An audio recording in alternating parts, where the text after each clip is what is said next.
بسیار ممنون از آقای یوسفی و آقای تقوی عزیز که مراتب ابتدایی بازی و صحبت‌های ابتدایی رو شنیدیم و به طور کامل در کم و کیف کار قرار گرفتیم. چهره دروازه‌بان محمد ناصری رو می‌بینید.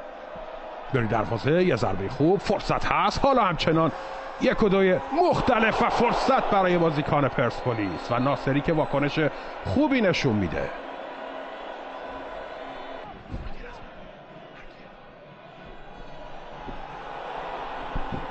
یه فرصت برای پرسپولیس و توی دروازه تو جا میگیره.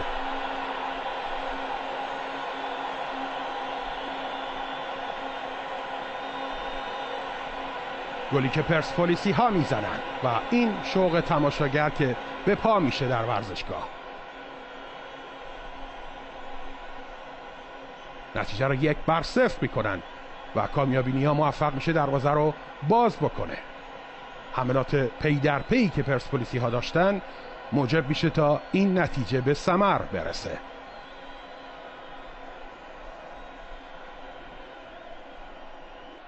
قبل از بازی هم کنار زمین بودم، بسیار صاف و یک دست زمین ورزشگاه آزادی. یه حرکت خوب، فرصت برای پرسپولیس، موقعیت هست. حالا ببینیم با این توپ امیری چه میکنه. یه فرصت، ضربه و توی دروازه. رامین رضاییان حالا گل هم میزنه. گلساز پرسپولیسی ها به گلزن پرسپولیسی ها تبدیل میشه تو این بازی. نتیجه رو 2-0 میکنن و جشن پرسپولیسی ها در زمین، نیمکت ذخیره ها و سکوها و حتما در خانه ها، جایی که میلیون ها پرسپولیسی خوشحالن از اینکه اینجا رامین رضاییان گل دوم رو زده. نگاه کنید، آفساید هم نیست، خوبم دید، خوبم ضربه رو زد، به زاویه مخالف زد. نگاه کنید یک بار دیگه امیری واقعا یه پاس گل عالی داد. رضاییان هم با پای راست ضربه تماشایی زد، بعد از برخورد تیر دروازه وارد چارچوب دروازه تیم فوتبال سیاه جامگان مشهد میشه. خداداد رو هم در تصویر میبینید. خداداد عزیزی، تا اومدم بگم نمیدونم خداداد تو ورزشگاه هست یا نه، بچه ها تصویرش رو دادن. تشکر میکنم از اونها. حالا ضد حمله، ببینید با طارمی چه میکنه. برای طارمی میتونه گل سومو بزنه طارمی و به نظر میسه که دروازه‌بان با دست زده. ببینیم نظر داور چیه.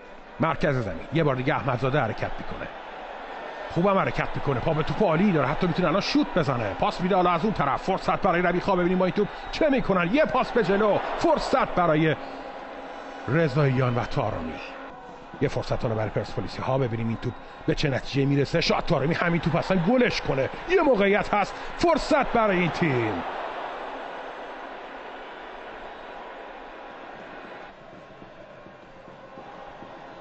فرصت برای شوت از راه دور، شوتی سرکش از رامین رضاییان. 2-0 برای تیم پرسپولیس.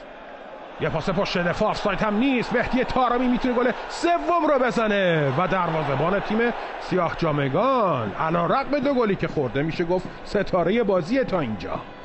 بیرانوند، حسینی، نوراللهی، طارمی، احمدزاده. اجازه بی فرصت رو ببینیم. موقعیت برای پرسپولیس که برمیگرده. 9 بازیکن تیم سیاه جامگان هستن.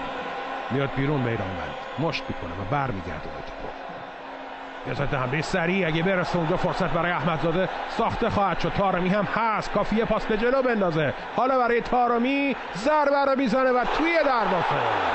گل تیم پرسپولیس به ثمر میرسه. ضد حمله سریع پرسپولیسی ها و جا موندن خط دفاعی تیم سیاه جامگان.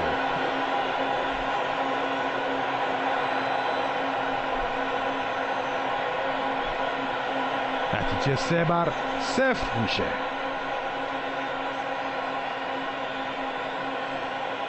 مهدی طارمی 7مین گل فصل خودش رو به ثمر میرسونه و خوشحال از این بازی.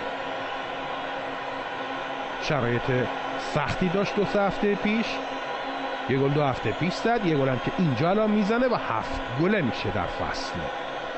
پاس عالی احمدزاده.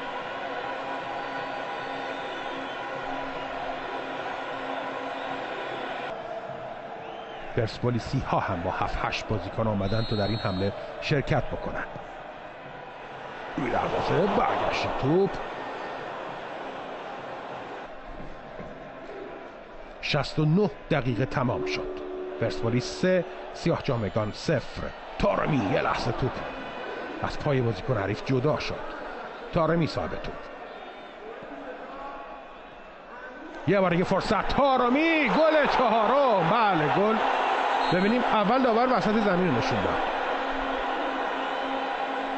ولی آفساید اعلام میشه. بعدن داور خودش وسط زمین رو نشون داد. حالا تصویرهای سر رو ببینیم مشخص میشه ولی بعدن با رأی کمک داور انگار آفساید گرفت. نگاه کنیم صحنه رو. تارمی توپو میده به مسلمان، خودش میره تو. درست آفساید بود.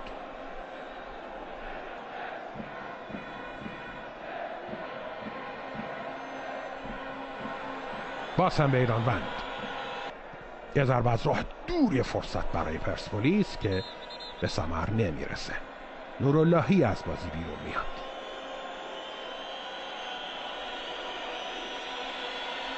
خداحافظی میکنن بازیکن پرسپولیس با او دیگه در فصل با این تیم نخواهد بود و تماشاگران هم او رو تشویق میکنن.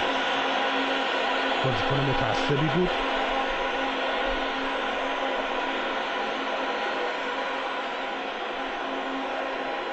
صورتش ببینه همه میان و